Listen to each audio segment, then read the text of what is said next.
नमस्कार दोस्तों, सर्वांग मोटिवेशन चैनल में आपका स्वागत है। दोस्तों, भगवान गौतम बुद्ध अपने शिष्यों को किसी न किसी माध्यम से शिक्षा देते रहते थे। एक बार महात्मा बुद्ध जब अपने शिष्यों को शिक्षा दे रहे थे तो उन्होंने हाथ में एक रस्सी पकड़कर उसमें बहुत सी गांठें लगा दी। उसके पश्चात महात्मा बुद्ध ने वहां पर उपस्थित शिष्यों से प्रश्न पूछा, क्या यह रस्सी वैसी ही है जैसी गांठें लगाने से पहले थी? एक शिष्य ने महात्मा बुद्ध के प्रश्न का उत्तर दिया।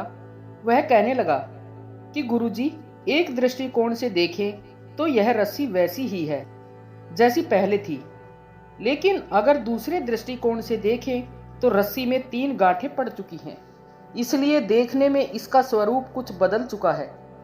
लेकिन एक सत्य यह भी है कि बाहर से देखने पर चाहे इसका स्वरूप बदल चुका है, लेकिन भीतर से इसके बुनियादी रूप से यह पहले के जैसी ही है। शिष्य का उत्तर सुनकर महात्मा बुद्ध संतुष्ट हो गई।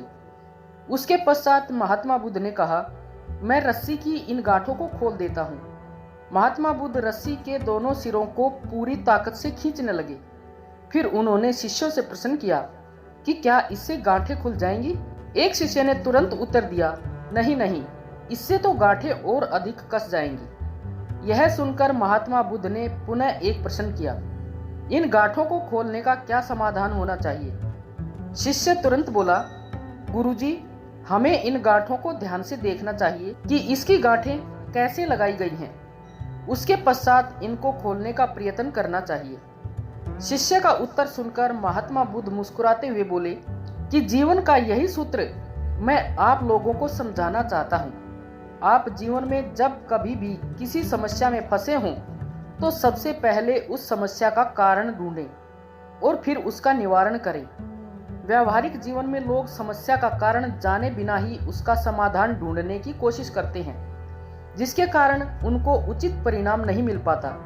महात्मा बुद्ध शिष्यों से कहने लगे कि बहुत से लोग मुझसे पूछते हैं कि अपने क्रोध को कैसे समाप्त करें, लेकिन कभी किसी ने यह नहीं पूछा कि मुझे क्रोध क्यों आता है। ऐसे ही लोग मुझसे पूछते हैं कि अहंकार को कैसे समाप्त करें, लेकिन कोई यह जानने की कोशिश नहीं करता कि आखिर अहंकार का बीज उनके अंदर कैसे उत्पन्न हुआ।